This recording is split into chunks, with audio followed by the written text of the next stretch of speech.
మరి ఇప్పుడు మనందరికీ నడుస్తున్నది ఇంకొక సమస్య.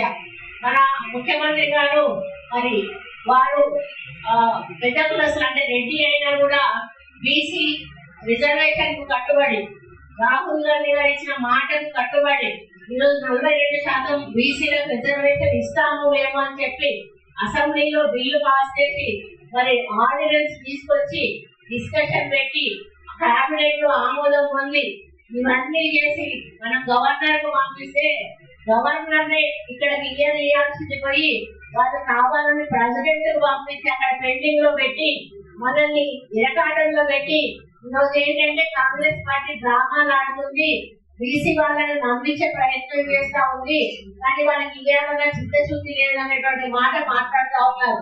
నేను ఒకటే అడుగుతా ఉన్నా, చిత్తశుద్ధి లేకపోతే ఆర్డినెన్స్ ఎందుకు తీసుకొస్తాము, క్యాబినెట్ లో ఎందుకు ఆమోదం చెందుతాము, అసెంబ్లీలో బిల్లు పెట్టి డిస్కషన్ చేసి ఆమోదం ఎందుకు చెందుతాము?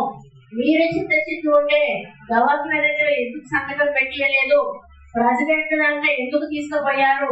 ప్రెసిడెంట్ దాకా పోయిన బిల్లును కూడా ఇంతవరకు ఎందుకు మీరు సంతకం పెట్టలేదు? దాని వల్లనే మీ చిత్తశుద్ధి అర్థమవుతుంది అనే విషయాన్ని ఈ సందర్భంగా నేను విజ్ఞప్తి చేస్తా ఉన్నాను.